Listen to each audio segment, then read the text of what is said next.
Bonjour, je suis Dominique Créziac, je suis la coordinatrice scientifique de la chaire Tourisme durable. Donc, on est réunis pour partager ensemble une partie des résultats de recherche qui sont menés au sein de la chaire. Alors, l'objet de la chaire Tourisme durable, c'est d'héberger, de soutenir des projets de recherche en collaboration avec des territoires. Et là, en l'occurrence, on a eu la chance de mener depuis presque un an un projet de recherche en collaboration avec les championnats du monde de ski Courchevel-Méribel 2023 et les destinations hautes, qui sont nos partenaires dans la chaire. Et je profite pour les remercier chaleureusement de leur soutien à tout point de vue. Alors, il y avait 3 thématiques dans ce projet de recherche. Une première thématique dont on va parler aujourd'hui, que mes collègues Véronique Fabre-Monté, qui est professeure des universités en management à l'Université Savoie-Mont-Blanc, et son collègue Benoît Régent, qui est enseignant-chercheur également en management à l'Université Savoie-Mont-Blanc, vont présenter. Il y a 2 autres volets qui traitent plus de l'héritage des championnats du monde, et puis une dernière partie qui va traiter plutôt des impacts, qui est en cours de traitement. Et donc, ces 2 derniers aspects, ils seront traités lors d'un prochain webinaire auquel on ne manquera pas de vous convier.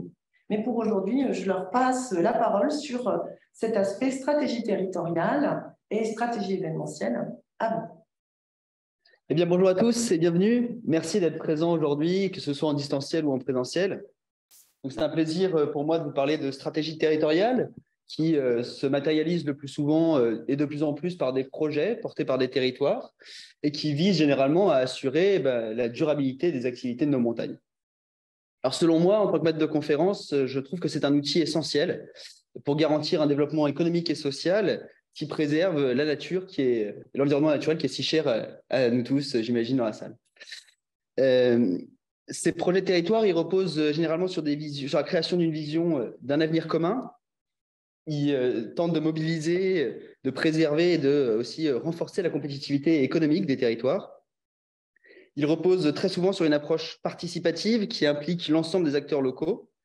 Et donc, je vous encourage vivement à vous informer et à vous impliquer au maximum dans ces projets pour co-construire ensemble cet avenir durable pour nos montagnes. Donc, on va commencer dans cette première partie par vous parler du rôle de l'organisation d'un événement sur l'acceptabilité d'un projet de territoire durable. Donc, dans le cadre de nos recherches avec ma collègue Véronique Fabre-Monté, nous avons mis en lumière le processus de développement de ces projets avec cette phase que vous voyez ici à gauche, et puis des éléments clés pour leur réussite que vous voyez ici à droite. Alors, la première chose qu'on a mis en avant, c'est l'importance de la phase d'avant-projet, et donc l'importance de réaliser un diagnostic stratégique des forces et des faiblesses du territoire avant même de commencer le projet, pour définir les enjeux, les priorités, et puis aussi pour identifier des opportunités pour ces projets. Alors, évidemment, les éléments clés qui sont ici sont importants à chacune des phases des projets, mais la partie gestion démocratique du projet est particulièrement importante dans la phase conceptualisation et de conception. L'idée, c'est de mettre en commun les visions des acteurs, leurs objectifs, pour construire des objectifs communs, mettre en place des outils qui garantissent une gestion démocratique du projet, avec de la négociation, de la consultation. C'est quelque chose qui permet de gagner l'adhésion des habitants et puis de limiter les risques de conflit. Donc, un élément sur lequel on voulait insister. Et puis ensuite, sur les phases de conception et de réalisation, il est particulièrement aussi important de valoriser les ressources du territoire, qu'il s'agisse de ressources humaines, économiques, naturelles ou culturelles.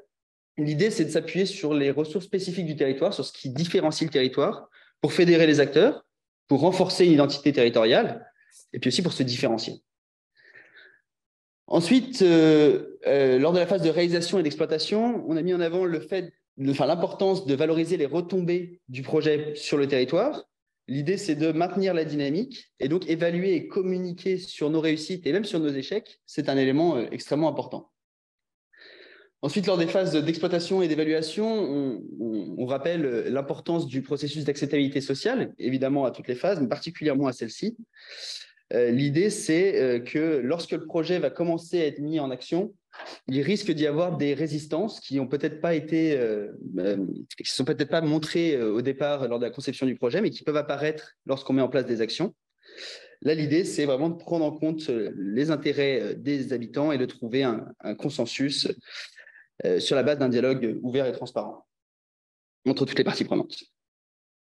Et puis enfin, on souligne l'importance du croisement des activités. Ces projets reposent sur des partenariats entre acteurs de sphères très différentes, de sphères économiques, sociales, civiles, donc toutes les associations de défense de l'environnement, par exemple. L'idée, c'est, en croisant les activités, en faisant des partenariats, on peut diversifier les activités du territoire, le rendre plus résilient et donc, in fine, plus durable. Donc, si on prend l'exemple du plan d'action de Méribel 2038, eh bien, on voit qu'on retrouve ces éléments clés du développement d'un projet de territoire. Dans l'axe 1, tous s'impliquer, on voit bien cette volonté d'une démarche démocratique et participative, où l'objectif, c'est de donner un rôle à tout le monde et de permettre à tout le monde de s'exprimer. Ensuite, sur l'axe 2, adopter un modèle sobre et décarboné, eh bien, on retrouve cette idée de mesurer les performances environnementales, économiques, sociales du projet, et donc de les valoriser, de communiquer ces résultats auprès des parties prenantes. Sur l'axe 3, qui est intitulé « Préserver la biodiversité, les espaces naturels et les ressources », on retrouve cette idée de valorisation des ressources territoriales, valorisation de nos spécificités. Et puis, on retrouve aussi cette idée de croisement d'activités avec des partenariats pour ces objectifs, pour remplir ces objectifs. Et enfin, sur la partie bien vivre aux alus, on voit la volonté d'un projet à destination des habitants. Et donc, l'idée, c'est d'emporter leur adhésion et de garantir une bonne entente entre toutes les parties prenantes et un bon déroulé du projet. Du coup, je vais laisser la parole à ma collègue Véronique qui va vous parler du coup des risques liés à ces projets. Alors, on l'a vu, le projet de territoire durable, c'est un avantage pour le territoire et pour sa stratégie. Il y a de nombreux risques. Nous n'avons pas voulu ici revenir sur tous les risques, mais on voulait simplement partager avec vous 3 risques principaux. Donc, le premier, c'est le risque d'aboutir à ce qu'on a appelé un projet de territoire artificiel et plaqué. Pourquoi? Parce que même si le projet de territoire est la plupart du temps une émanation des acteurs du territoire, donc ils connaissent les différentes spécificités du territoire. Quelquefois, ils se font accompagner par des conseils, des accompagnants externes. Et ce projet de territoire, il doit absolument être en lien avec les différents acteurs et pas simplement les décideurs. Donc, c'est pour ça que ça, c'est le premier risque que nous voulions signaler. Le deuxième risque, c'est lorsqu'un projet de territoire donne le sentiment d'être inutile. Inutile dans le sens où, et c'est aussi son objet, c'est d'une vision moyen-long terme, mais en même temps, quand on donne des objectifs à moyen-long terme, les acteurs du territoire qui peuvent être matérialisés par les habitants, par exemple, ou les professionnels, peuvent se sentir un peu déconnectés de cette vision un petit peu éloignée des problèmes concrets qu'ils ont dans leur quotidien et donc des réalisations concrètes. Donc, c'est ce risque-là, on peut l'éviter en essayant en même temps qu'on déploie une vision à moyen et long terme, de positionner déjà des petites actions, même minimes, des petites réalisations concrètes pour accrocher les acteurs sur le projet de territoire. Et puis enfin, le troisième risque, c'est un manque de lisibilité des projets de territoire. Donc, on a tellement dit du bien de ces projets de territoire qu'aujourd'hui, sur un même territoire, il peut y avoir différents projets, surtout quand le territoire est vaste, il peut y avoir des projets de territoire qui naissent en parallèle et malheureusement sans articulation entre eux. Et ça peut créer un problème de lisibilité dans le sens où on peut avoir soit 2 projets de territoire qui vivent presque leur vie de façon indifférente, soit un autre cas où ils proposent des choses qui se superposent, créant ainsi une espèce de flou pour les acteurs du territoire, et donc ça manque un petit peu de cohérence au niveau de l'ensemble. Alors du coup, pour essayer de comprendre un peu plus en détail cette notion d'acceptabilité sociale, on a réalisé des entretiens auprès des acteurs de plusieurs projets, le projet Méribel 2038 et le projet Courchevel 2046, dont nous avons des acteurs du projet qui vont vous présenter plus en détail ces projets. En tout cas, on a pu rencontrer une quarantaine d'acteurs et on a pu étudier une centaine d'articles scientifiques et de rapports professionnels. Et donc, ce qu'il en ressort, eh bien, c'est que plusieurs éléments doivent être pris en compte dans la définition de l'acceptabilité sociale. La première chose, c'est que l'acceptabilité sociale est toujours liée à un contexte. Donc, on ne parle pas d'acceptabilité sociale en général, on parle plutôt par rapport à un contexte. Et donc, souvent, c'est un changement social fort, une crise ou encore un projet majeur. On parle aussi, enfin, un élément central dans cette définition, c'est aussi le processus d'évaluation cognitive et de mobilisation. L'idée principale, c'est que l'acceptabilité sociale résulte d'un partage de points de vue, d'une compréhension des enjeux de chacun et d'une recherche de solutions collectives. Il y a aussi l'élément de la mesure qui est particulièrement complexe et qui vise à déterminer si le processus est en bonne voie pour une validation du projet ou non. Et donc, on peut déterminer un seuil d'acceptation ou de tolérance, un point d'équilibre. Et donc là, on reviendra sur la mesure et sur les multiples dimensions de cette notion. Ensuite, l'acceptabilité sociale est conditionnée par une démarche éthique, enfin, de bonne foi qui respecte des valeurs éthiques de la part des gens qui le portent. Évidemment, si le projet est mal présenté, il ne peut pas être accepté de façon sincère. Et puis ensuite, il est caractérisé par un résultat, enfin, elle est caractérisée par un résultat, cette acceptabilité sociale, et donc l'atteinte ou non d'un compromis. Pour résumer, l'acceptabilité sociale, c'est l'acceptation du risque qui accompagne tout projet et qui est le résultat du coup d'un processus collectif de construction et de décision d'une communauté. D'où notre recherche qui est partie de la question suivante. Et si, pour déployer un projet de territoire durable, un événement pouvait jouer un rôle dans notamment cette acceptabilité sociale, mais également dans un meilleur déroulement du projet de territoire durable. À partir de là, nous avons mobilisé 2 projets de territoire durable qui nous semblaient intéressants, Courchevel 2046 et Méribel 2038, dont vous aurez les exemples très concrets après notre présentation, et un événement international qui est certes un événement ponctuel, mais là pour le coup qui n'est pas un petit événement, qui est un gros événement, les championnats du monde de ski 2023 qui ont eu lieu il y a 2 mois et qui étaient portés par les territoires. Alors, voici dans un premier draft, mais vraiment un premier draft de ce qui s'est passé, voici un petit peu quels enseignements on peut tirer de cette étude. Alors tout d'abord, peut-être un petit commentaire sur la partie basse de ce schéma.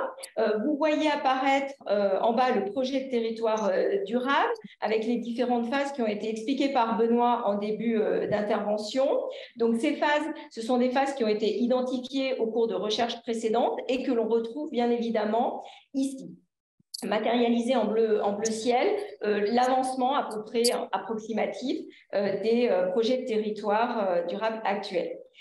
Ensuite, ce qu'on peut dire également, c'est que ces premières phases, notamment plus ou moins là où les 2 projets se trouvent actuellement, ces premières phases sont des phases décisives qu'on va appeler de fertilisation croisée, notamment au niveau des histoires. C'est ce qui va être un petit peu le terreau et peut-être une des clés de réussite du projet de territoire durable.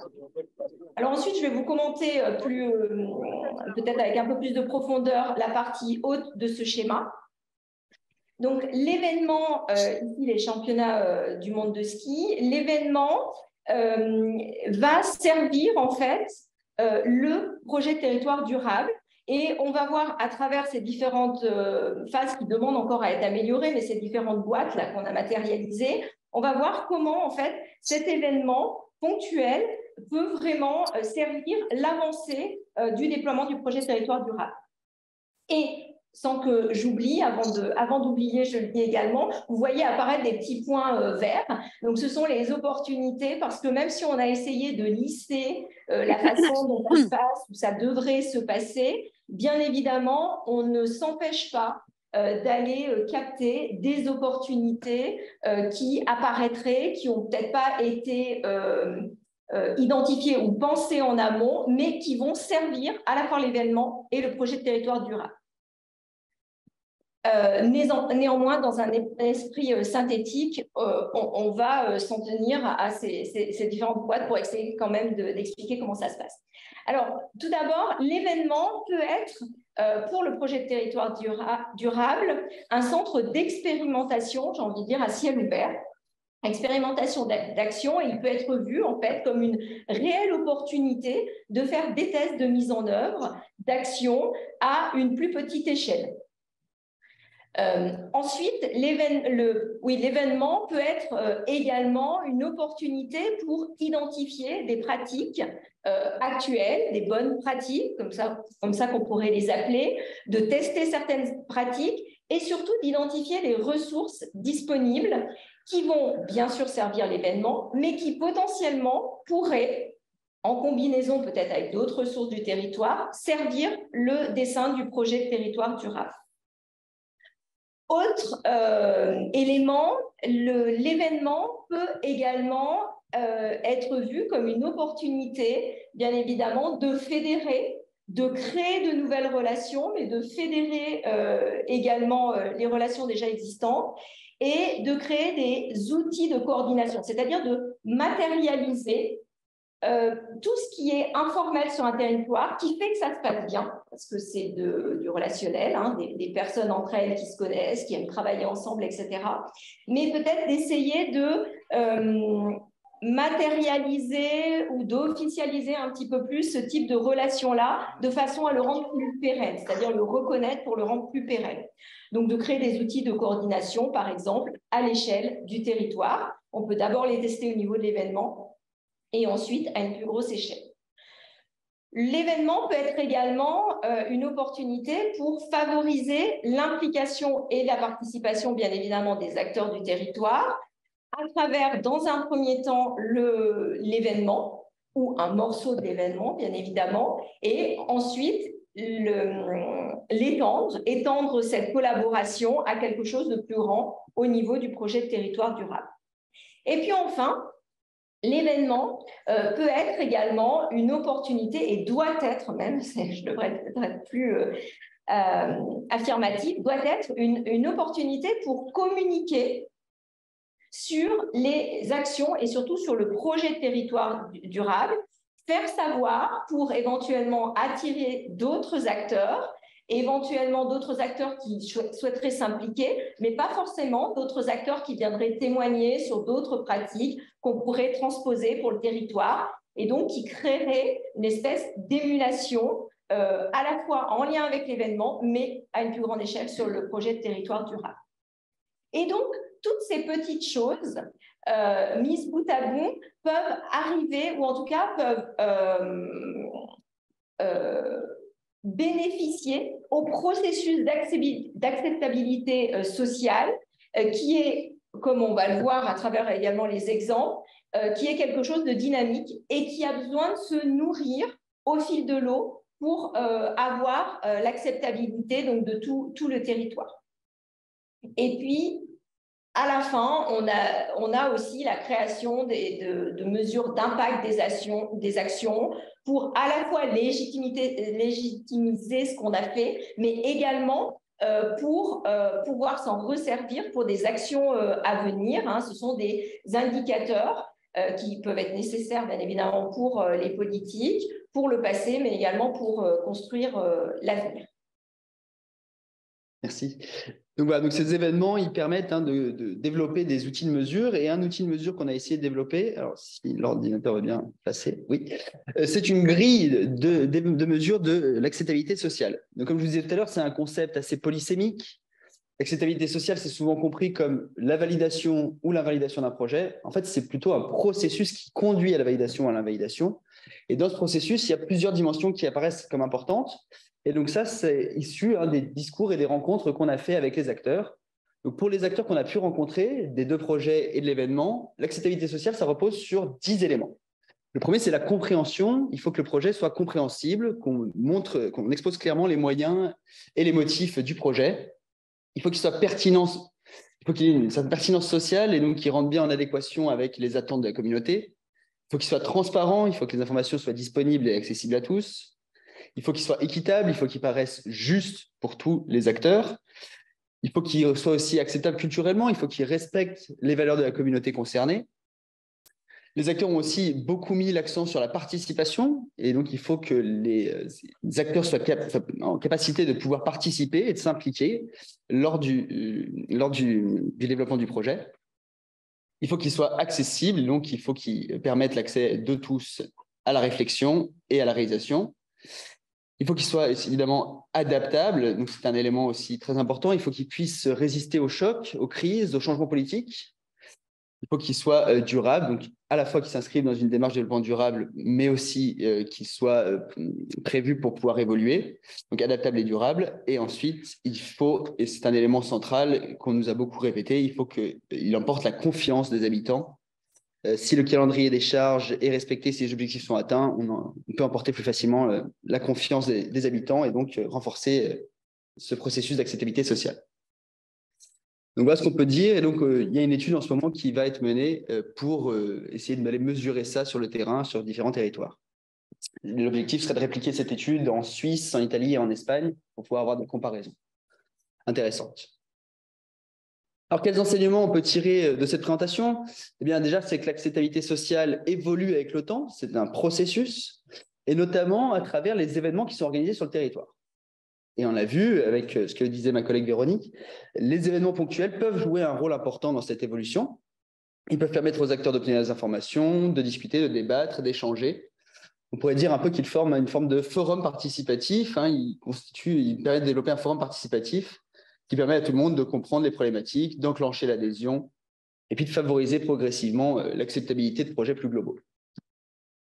Et puis enfin, on voudrait souligner l'importance d'utiliser l'événement ou les événements à des fins pédagogiques, que ce soit à la fois pour le territoire et donc pour pouvoir communiquer, discuter, échanger et informer sur les problématiques et sur les objectifs, les coûts et les bénéfices attendus. Et puis aussi pédagogique pour d'autres territoires. Et donc là, c'est aussi l'intérêt d'avoir des chercheurs qui vont publier des articles, qui vont diffuser ces résultats pour ensuite les utiliser sur d'autres événements et d'autres projets de territoire durable. Je laisse ma collègue conclure.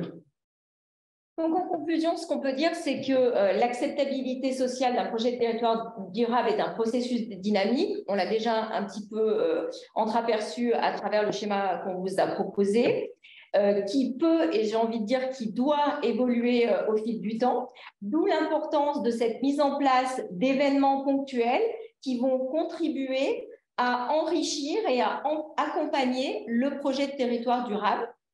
Et également, d'où la nécessité de voir aussi cet événement comme un outil pour se tromper. Alors là, c'est vrai que dans le cas des championnats du monde de ski, il valait mieux pas se tromper. Il n'empêche que c'est un événement ponctuel qui peut faire office de test grandeur nature. Alors bien sûr, voilà, on va tester, on ne va pas prendre de trop gros risques si l'événement est très important, mais en tout cas, c'est aussi un moyen de prendre des risques sur quelque chose qui est un peu plus court-termiste que le projet de territoire. Et puis, enfin, donc, nous encourageons, nous cessons d'encourager l'utilisation de ces outils de gestion pour essayer de mieux structurer, d'organiser, de mesurer et donc, in fine, d'améliorer l'acceptabilité sociale du projet de territoire durable, car comme on l'entrevoit, eh bien, l'acceptabilité sociale a un rôle fort dans le bon déroulé du projet de territoire durable. Alors maintenant, ce qu'on vous propose, c'est d'illustrer tout ça avec nos intervenants de chacun des deux projets de territoire et du comité d'organisation des championnats du monde 2023. Et on va commencer par... Oui, donc je comprends que ce que vous souhaitez que je vous présente, c'est surtout un peu le déroulement de la réflexion qu'on a eue au sein de Courchevel et qui nous a amené au développement pour le moment encore du projet Courchevel 2046 qui n'est pas encore abouti, pas encore publié. Donc je vais me concentrer là-dessus, mais n'hésitez pas si vous avez des questions ensuite. Alors le projet de disons que les sujets liés au développement durable au sein de la commune de Courchevel existent depuis plus longtemps, évidemment, que 2020, mais on va se concentrer sur le développement de ces dernières années, avec, depuis, je dirais, l'arrivée du nouveau mandat, la création du service transition écologique qui a permis assez vite de travailler sur, premièrement, un diagnostic interne des services de la municipalité pour mieux comprendre où on en était, nous, en interne, sur ces différents sujets, sur les actions mises en place, sur la compréhension en interne des enjeux liés au développement durable et de leur mise en place concrète sur le territoire à différentes échelles et avec les différents acteurs. On a assez vite identifié le besoin de travailler sur une ligne directrice qui accompagne les actions existantes et la création de nouvelles actions en lien avec des enjeux environnementaux et socio-économiques. Ce qui nous a amené effectivement fin 2021, après ce diagnostic, à travailler sur cette définition de la ligne directrice. Et assez vite, courant 2022, on a enclenché la démarche avec à la fois disons, à partir de cette ligne directrice, le travail de concertation et de réflexion avec la population, à partir premièrement d'un questionnaire mis à la disposition de la population, donc le livre blanc, en septembre-octobre, la mise en place d'une réunion publique basée sur les résultats de cette concertation pour mieux identifier ensemble les constats sur le territoire et les actions à mettre en place, en tout cas proposées par les différents participants, en sachant que cette réunion publique a permis d'avoir une réflexion intergénérationnelle assez forte avec la participation d'habitants vraiment de tous âges et de tout type de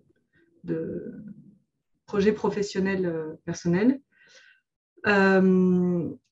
Ensuite, on a pu continuer ce processus de réflexion avec les acteurs clés du territoire, notamment avec des socioprofessionnels, mais aussi différentes structures et organisations avec lesquelles on a l'habitude de travailler et de développer des projets territoriaux, donc organisations environnementales et organisations à un niveau territorial, l'Interco également, etc.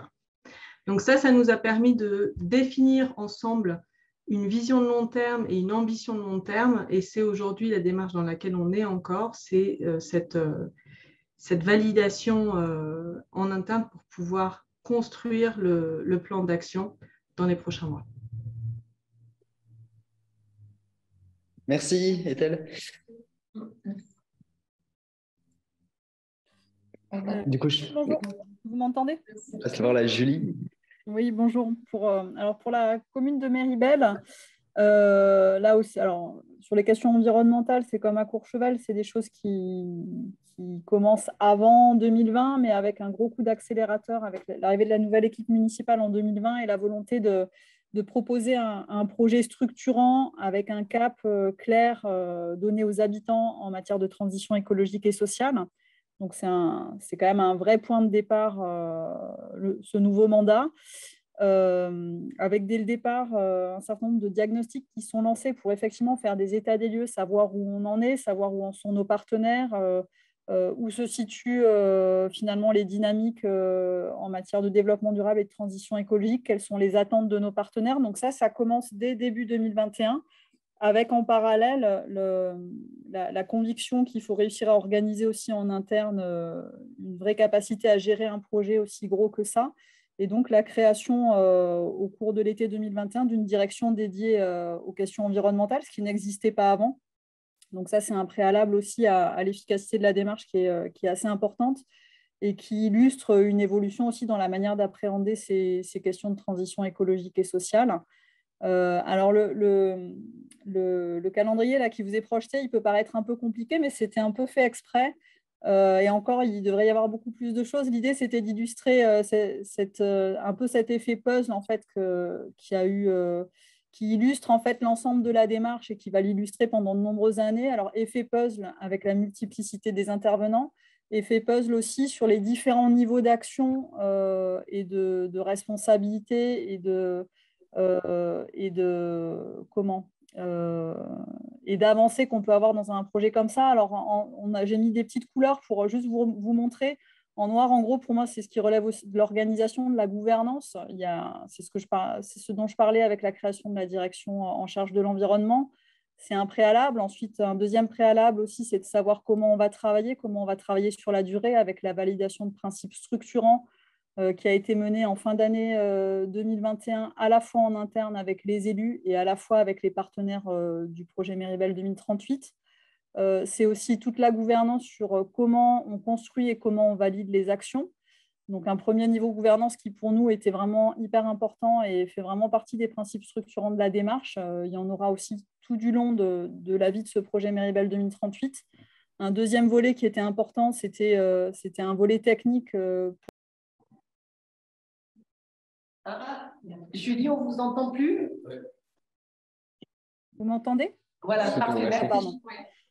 Donc, un deuxième volet technique que j'ai illustré un peu rapidement en violet, mais qui était de dire dès le départ, on fait des diagnostics, on sait d'où on part pour savoir où on veut aller et être en capacité d'analyser et d'évaluer finalement les avancées qu'on aura réussi à avoir au fur et à mesure de la mise en œuvre de notre projet.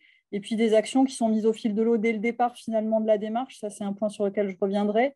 Pour dire on n'attend pas d'avoir un projet super abouti, parfait, de savoir exactement vers où on veut aller pour montrer qu'on commence à agir dès maintenant.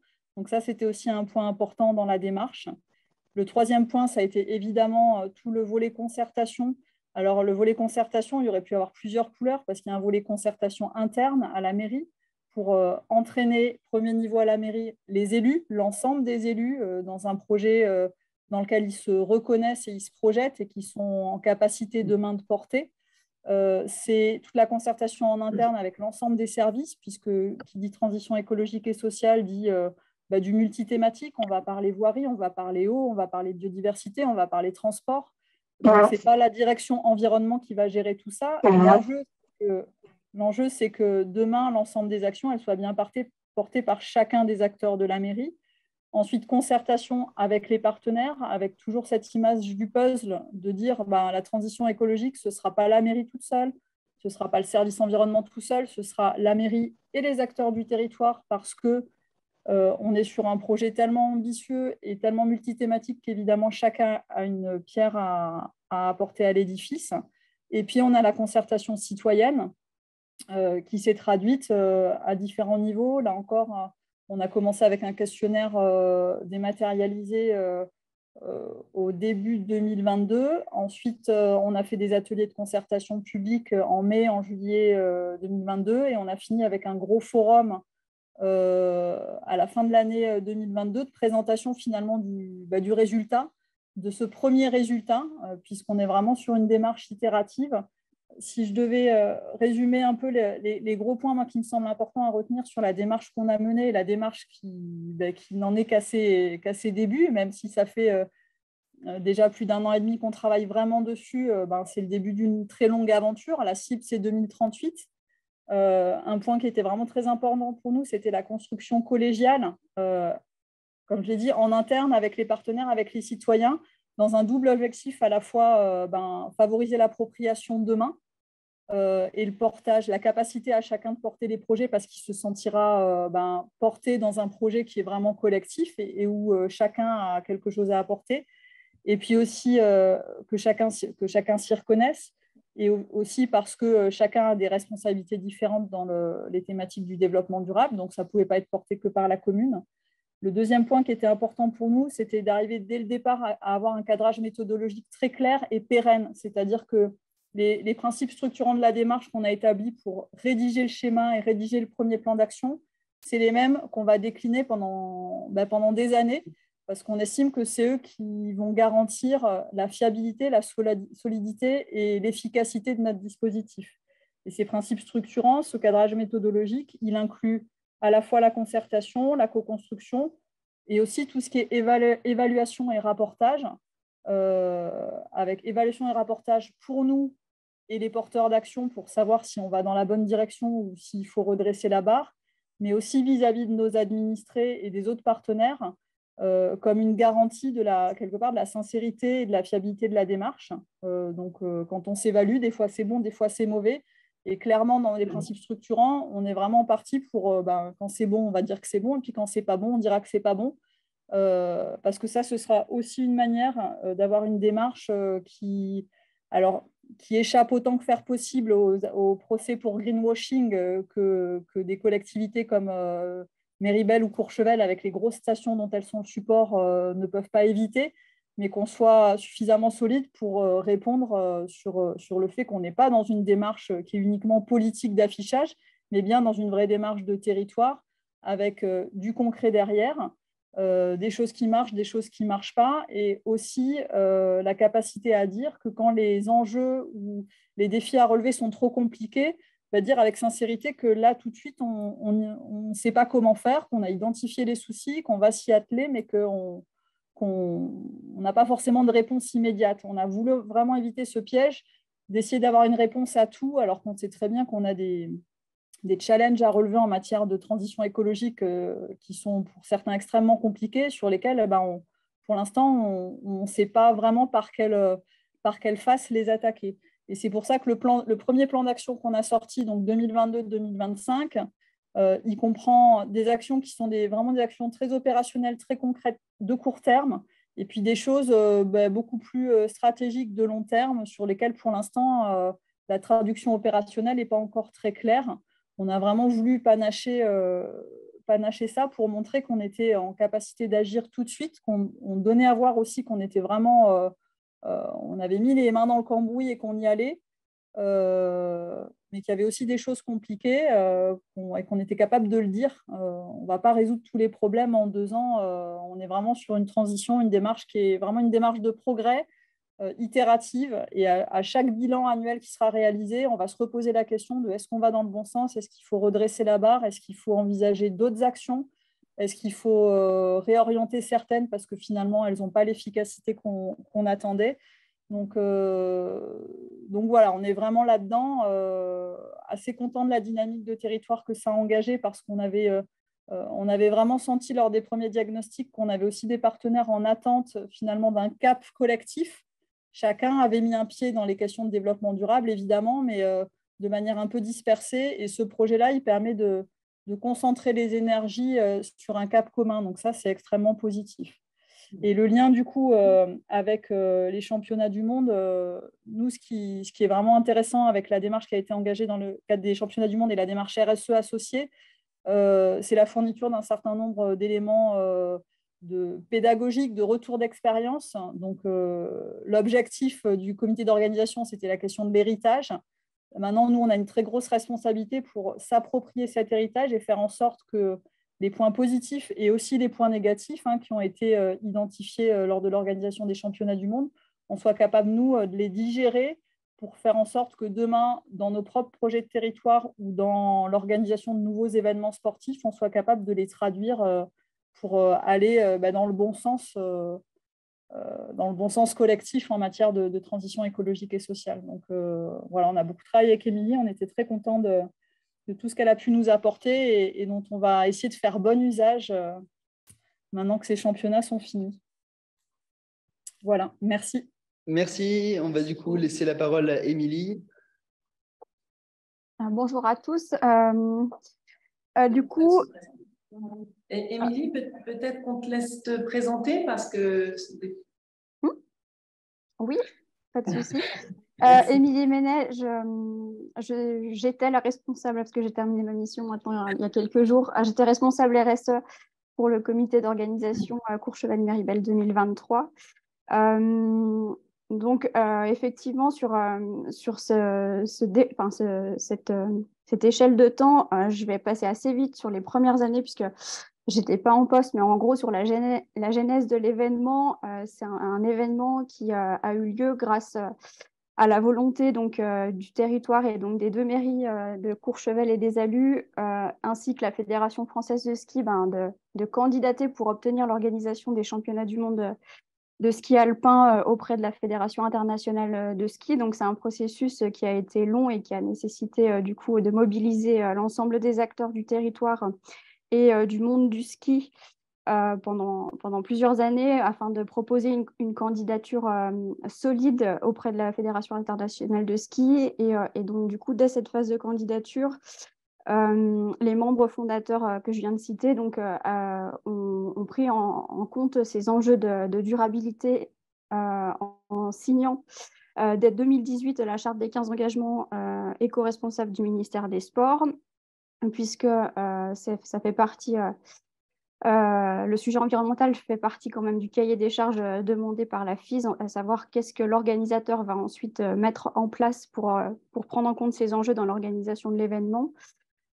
Et puis du coup, après l'obtention de l'événement, effectivement, le comité d'organisation s'est structuré avec une accélération et une structuration de l'équipe dès l'année 2020 avec les premiers salariés qui ont rejoint le comité d'organisation. Et puis pour ma part, sur la partie de la démarche RSE de l'événement, je suis arrivée en début d'année 2021. Voilà, donc une mission qui a été menée sur 2 ans et que je vais vous détailler dans la slide suivante. Voilà, avec du coup, pour impulser cette démarche et la prise en compte de ces enjeux de durabilité et puis aussi de transition à la fois du secteur événementiel et puis aussi du territoire, il y a eu une grande phase de diagnostic en faisant un état des lieux, donc les premiers mois de la prise de fonction et un état des lieux qui a été réalisé grâce à de nombreux échanges avec les acteurs du territoire, avec les parties prenantes identifiées et également avec la gouvernance du comité d'organisation qu'il fallait impliquer sur ces questions-là. Donc, une phase de diagnostic qu'il ne faut pas négliger, au contraire, et qui ensuite permet de bien structurer la démarche. Et c'est à cette occasion que la décision a été prise aussi pour pouvoir faire un suivi et puis un engagement des parties prenantes sur l'ensemble de la durée, donc sur les 2 ans pour la livraison de l'événement, de créer un comité RSE en invitant ces parties prenantes du coup à participer à des réunions pour co-construire la stratégie et le plan d'action, et puis également pour avoir bien en tête les attentes, notamment des acteurs du territoire sur ces sujets-là, et voir ensemble comment on pouvait mettre en place des actions, pas uniquement un comité d'organisation temporaire, mais au contraire un comité d'organisation qui s'appuie sur les forces aussi du territoire qui l'accueille. Suite à ça, du coup, on a profité aussi de l'événement test qui a eu lieu en mars 2022, du coup, pour tirer les enseignements des points forts et des points d'amélioration, on va dire, au niveau de notre organisation, notamment sur ces sujets de durabilité et de réduction d'impact sur l'environnement, et puis également d'apporter un impact positif sur cet événement ponctuel. Du coup, c'était à cette période-là où on était en cours de validation de notre stratégie qu'on a déclinée du coup autour de 4 engagements forts et de 15 objectifs auxquels on a attribué des cibles afin de pouvoir ensuite mesurer cette démarche. Et donc, c'est juste après ces finales de Coupe du Monde qu'on a clairement validé notre stratégie et complété notre plan d'action par rapport à ce qu'on avait vu sur cet événement test. Et ensuite a suivi toute la phase en gros de déploiement opérationnel et sur le terrain de ces actions, avec du coup, pour pouvoir organiser sur le terrain, il fallait en amont quand même former et sensibiliser l'ensemble des équipes, à la fois au niveau du comité d'organisation, mais également des acteurs locaux qui étaient très fortement impliqués dans l'organisation, et puis également être on va dire un accompagnement pour les personnes qui avaient plus ou moins de compétences sur ces sujets-là, justement pour trouver ensemble des solutions pour améliorer les pratiques. Et donc du coup, dès la phase des finales, on a commencé à mesurer l'impact de l'organisation des finales de Coupe du Monde en réalisant un premier bilan carbone pour savoir d'où on partait. et en se fixant des objectifs aussi de réduction de l'impact lors des championnats du monde de ski. Donc, ça s'est traduit à la suite de ce bilan carbone des finales, l'estimation de l'impact carbone des championnats du monde avec un objectif de réduction et le calcul ensuite du bilan carbone après l'événement.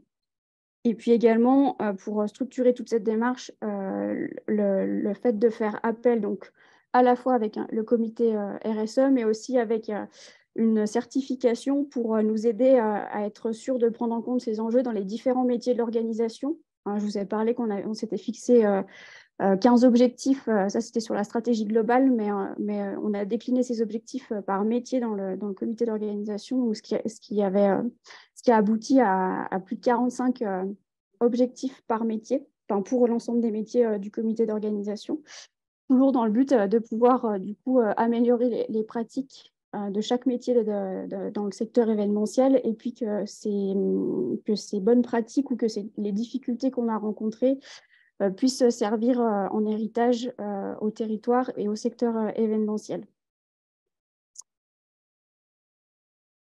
Et puis voilà, du coup, après les championnats du monde, donc on a réalisé l'évaluation de ces différents des différents engagements qu'on a pu prendre tout au long de ces 2 ans, et puis du coup des bilans qu'on partage très volontiers aujourd'hui pour le territoire et quand on est sollicité, et une étude qui sera également complétée puisqu'elle est en cours de finalisation grâce à une étude d'impact qui est réalisée par le ministère des Sports et dont la restitution aura lieu dans les prochaines semaines.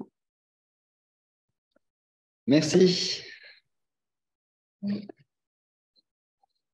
Eh bien, si vous avez des questions dans l'Assemblée ou en virtuel, n'hésitez pas, ou si vous voulez échanger ou discuter, on est là pour ça. Il nous reste encore une bonne dizaine de minutes, donc n'hésitez pas. Vous pouvez poser des questions dans le chat ou alors dans la salle. Pour certains d'entre vous qui ont participé, d'ailleurs, aussi à certaines des étapes de ces projets, à la fois de territoire et sur l'événement même. Moi, j'avais une question de compréhension quand vous êtes intervenue, madame, il y avait une petite conclusion qui parlait, alors j'essaie de retrouver les notes, d'outils de gestion. Voilà, l'utilisation des outils de gestion est primordiale. Et je voulais vous entendre un peu, pour vous, c'est quoi les outils de gestion? Peut-être que vous avez une définition particulière ou alors j'ai loupé quelque chose. À quoi vous pensez quand vous parlez de ça? Comme tu veux. Eh bien, allons-y. Donc, du coup, l'idée, c'est, par exemple, l'approche processuelle, elle nous fournit cette étape. L'idée, c'est de s'appuyer, par exemple, sur cet outil-là pour savoir où on en est, pour définir à quel stade, quelles pratiques doivent être mises en place. Tout à l'heure, je vous disais, la valorisation des ressources, elle est particulièrement importante dans la phase de réalisation et d'exploitation. Du coup, ça peut être déjà en soi, ces schémas-là, ces modèles-là, des outils. Et puis aussi, du coup, l'objectif, c'est que là, ça fait quelques mois qu'on a commencé, donc un peu plus de 9 mois, pas loin d'1 an. L'idée, c'est qu'à la fin, on aboutisse à des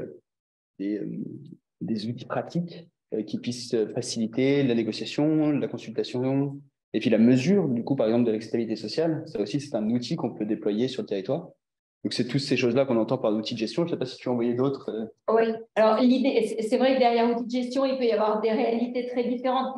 L'idée, c'est on n'est pas sur un PRP, on n'est pas sur quelque chose de trop volumineux. C'est plus d'essayer d'identifier par exemple des mesures dans le cas d'acceptabilité, des mesures de façon à pouvoir regarder le delta entre ce qui s'est passé au départ et puis au fil du temps ou à l'arrivée. Je crois que c'était Émilie qui parlait de ça également pour faire de l'importance du diagnostic au départ pour voir un petit peu sur quels sont les critères qu'on se fixe pour arriver à ça.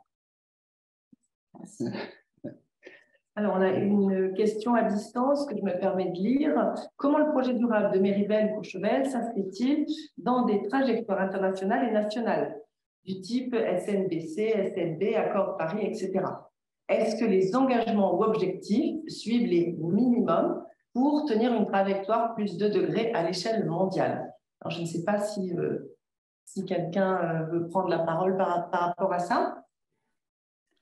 Oui, moi je peux parler en tout cas au stade, je dirais, de développement du projet Courchevel 2046, parce qu'on n'est pas encore dans la définition du plan d'action, mais encore dans la définition de la stratégie. Et effectivement, l'objectif est bien d'intégrer des référentiels internationaux, évidemment pour nous guider et pour pouvoir faciliter le reporting et le suivi ensuite. Et évidemment, on intègre les enjeux au niveau national qui eux-mêmes répondent à des enjeux au niveau européen, international, pour pouvoir s'assurer qu'on garde un cap par rapport aux objectifs de la France. À ce stade, je ne peux pas encore parler des objectifs carbone, mais évidemment, ça fait partie de la réflexion pour conserver un cap en dessous des 2 degrés. Côté Méribel, dans les éléments d'état des lieux et le socle préalable de la stratégie, c'est évidemment l'identification de l'ensemble, de toute la batterie de socles réglementaires, schémas, réglementations en matière environnementale, aussi bien au niveau national, européen qu'international.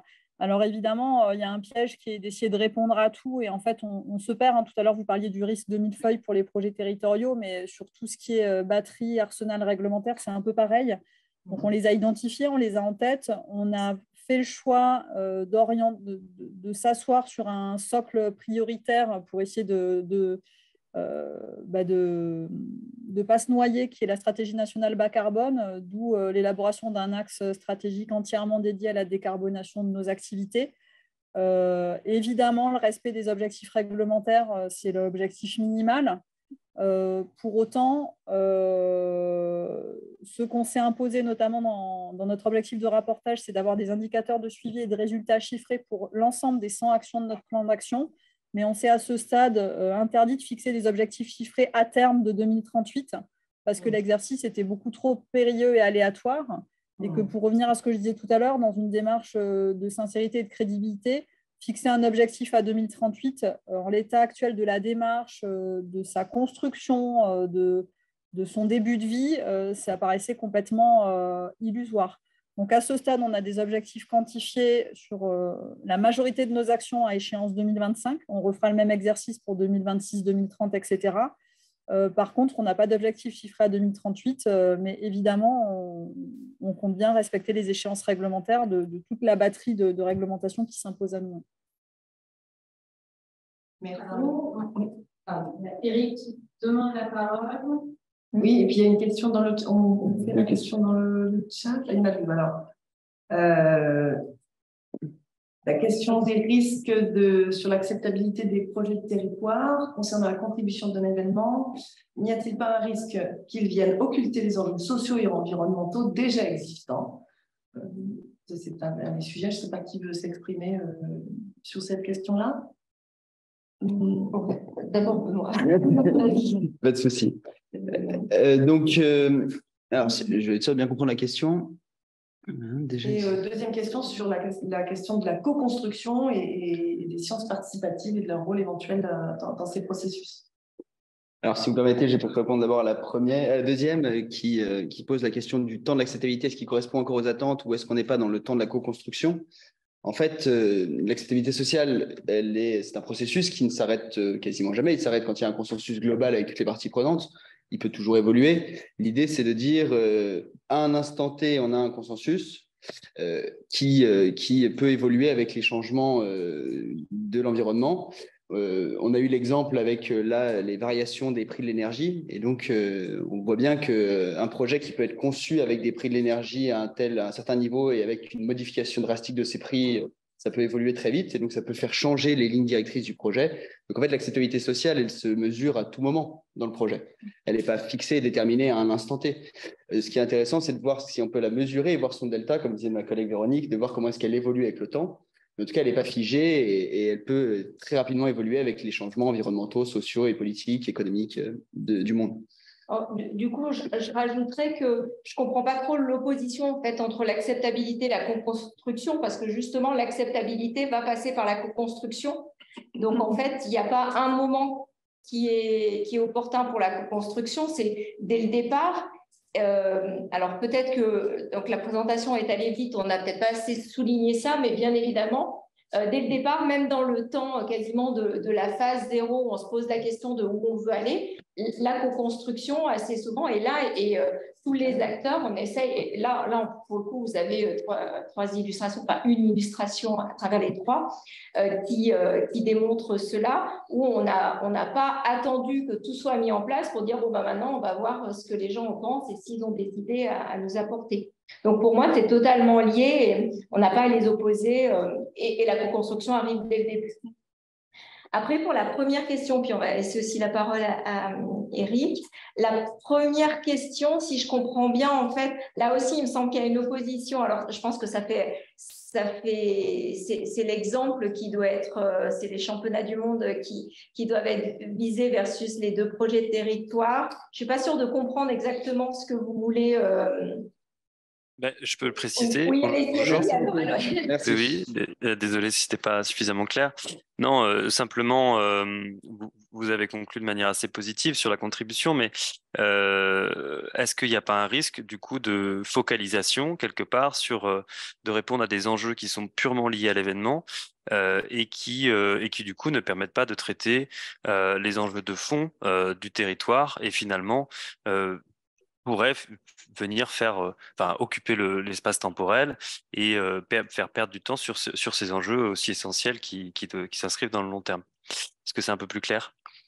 Alors, oui, je laisse la parole juste après. Oui, complètement. Du coup, alors peut-être que ma vision est un peu différente, c'est-à-dire que pour moi, l'événement, certes, a des enjeux, mais vu que l'événement a lieu sur les territoires, c'est des enjeux qui sont complètement liés au projet de territoire durable. Donc, en fait, il n'y a pas... D'abord, on va traiter les enjeux de l'événement et puis après, on verra ceux du territoire. Pour moi, c'est complètement intriqué et il me semble que c'est comme ça que les acteurs ont mis en place les championnats du monde. Et ça renvoie aussi à la question du périmètre que les championnats du monde ont voulu donner à la communauté RSE ou qui a été donné au comité RSE. Et donc, il y a des actions qui sont menées au sein de ce périmètre-là. Ça ne veut pas du tout dire qu'il n'y a pas des réflexions qui sont menées en dehors de ce périmètre-là, beaucoup plus globalement. Mais on voit là une façon, un outil pour se tromper, mais pour expérimenter des solutions, pour mettre en route, fédérer, on l'a bien vu au fil de l'entretien, pour fédérer des actions qui pouvaient être un petit peu dispersées pour que des acteurs qui sont engagés de façon un petit peu plus éclatée puissent se réunir, donner leur avis. Pas, tout le monde n'est pas forcément d'accord, mais en tout cas, créer quelque chose avec des résultats immédiats sur lesquels il y a une grande modestie et qui permettent de faire la première étape. Ça ne veut pas dire que les autres sujets ne sont pas réfléchis, mais en tout cas, ils n'étaient pas dans ce périmètre-là. Donc, effectivement, c'est toujours ambivalent. Eric, vous voulez prendre la parole?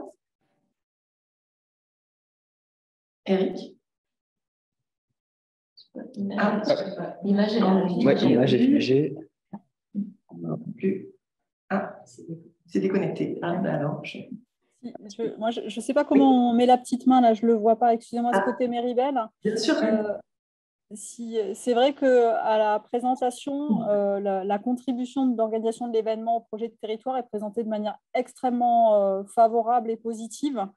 Donc évidemment, les deux sont imbriqués. Maintenant, je trouve que la question, elle est quand même intéressante parce qu'il faut aussi raccrocher à des principes de réalité qui sont que sur des petits territoires, il y a des moyens humains limités, que quand on a des gros événements, ça ne se fait pas en plus et sans effet sur le fonctionnement, je dirais, de routine du territoire. Et que, clairement, en janvier-février, on ne s'est pas occupé de Méribel 2038, voire en décembre. Alors, ce n'est pas bien ou mal, c'est juste qu'à un moment donné, effectivement, l'événement peut prendre une place importante à la place d'autres projets peut-être structurants et de plus long terme parce qu'on a une échéance qui est de court terme et qu'il faut y répondre. Donc, ce n'est pas pour juger si c'est bien ou si c'est mal. Pour moi, c'est juste un constat très matériel et on l'a clairement vécu. Heureusement qu'on a réussi à boucler notre plan d'action et notre schéma Méribel 2038 en novembre. parce qu'après, ça aurait reporté à juin 2023. Il ne faut pas se leurrer, quoi. Donc, les deux, il y a un moment donné, la démarche RSE, notamment des championnats du monde, va nourrir notre projet de territoire.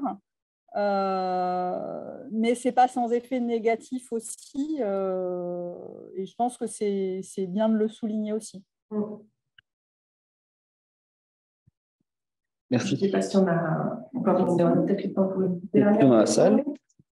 Moi, j'avais une question du coup en termes de méthodologie sur les ateliers avec les habitants. Est-ce qu'il y a eu de la pédagogie en amont pour expliquer les compétences d'une commune? Ce n'est pas du tout quelque chose qui est forcément partagé. Et donc, un projet de territoire, ça part dans tous les sens, c'est très frustrant si on ne sait pas d'avance. En fait, ce sur quoi peut agir la commune. Comment ça a été présenté? Comment le millefeuille administratif a été digéré? C'est quelque chose qui m'intéresserait. Et après coup, quand on fait son plan d'action, est-ce qu'au moment où vous avez restitué ça, vous avez représenter peut-être différemment l'organigramme des communes sur maintenant, sur ces questions, ces projets, ces fiches actions, voici vos interlocuteurs. Donc, comment ça s'est passé au début et puis après en course du processus? Je suis désolée, on entend très très mal. Je veux bien une retraduction de la question parce que c'est très haché pour moi. Alors, la question, c'était de savoir si au moment des ateliers, avec la population, il y avait eu une partie pédagogique pour expliquer ce qui était dans le périmètre de la commune. Et le pendant de cette question, c'est aussi au moment de la restitution, est-ce que vous avez mis en avant des interlocuteurs spécifiques que la population pouvait bien identifier selon tel ou tel sujet qui pouvait être traité? C'est ça ? Alors, sur les ateliers de concertation, les premiers, c'était très caricatural, parce que sur les différentes thématiques qu'on a mises sur la table et sur lesquelles on a invité les citoyens à faire des états des lieux, faire des propositions, notamment d'actions, il y a à peu près 99% des actions proposées qui relevaient de la responsabilité communale pour eux. Des fois, c'était vrai, des fois, ce n'était pas du tout le cas. Donc, ça traduisait une grande méconnaissance finalement des prérogatives des collectivités, des acteurs privés, des citoyens eux-mêmes. Donc, c'est quelque chose sur lequel on a beaucoup travaillé, qu'on a essayé de faire passer comme message aussi lors de la restitution du forum de fin d'année, en appuyant vraiment toujours sur cette image du puzzle où à un moment donné, chacun a quelque chose à faire dans cette dynamique-là. Évidemment, le rôle de la collectivité, il est énorme. Mais il y a aussi le rôle des socioprofessionnels, il y a le rôle des partenaires publics, il y a le rôle des citoyens, il y a le rôle des acteurs privés, des entreprises. Donc ça, c'est quelque chose qu'on a essayé de restituer. Et pour être tout à fait lisible, dans le schéma qu'on a publié, on a fait une synthèse exhaustive de toutes les propositions des citoyens. Donc il y a des centaines de propositions, avec à côté la suite qui a été donnée à la proposition, soit une traduction dans une fiche opérationnelle du plan d'action, soit un renvoi sur la responsabilité d'un autre acteur public, soit le renvoi sur des dynamiques qui sont déjà enclenchées et dont les citoyens n'avaient pas forcément connaissance. Donc, on a essayé d'être pédagogique, effectivement, sur les champs de prérogatives et essayer aussi de les renvoyer sur leurs propres responsabilités parce que c'était vraiment extrêmement caricatural. Donc, on a travaillé aussi sur, là, par exemple, un appel à projet citoyen, ne serait-ce que pour, quelque part aussi, leur renvoyer la balle en disant, OK, nous, on prend notre part au niveau commune. Il y a 50% des actions du plan d'action, c'est la commune. Il y en a 50% ou 48%, c'est les partenaires. Et il y a 2%, c'est vous, citoyens. Alors, qu'est-ce que vous proposez dans cette démarche, vous? Donc, c'est quelque chose sur lequel on a essayé de travailler. Ouais. Mais on part de loin. Merci beaucoup, Julie. Là, je pense qu'on arrive à la fin de notre session. Oui, on vous remercie beaucoup. On a dépassé de quelques minutes. Merci beaucoup. Et puis, la suite au prochain épisode, si je puis me permettre, avec la suite des résultats, on va encore se rencontrer pas mal avec les acteurs des territoires. Il y a d'autres équipes qui sont aussi en cours. Donc, et puis, dans quelques jours pour le replay.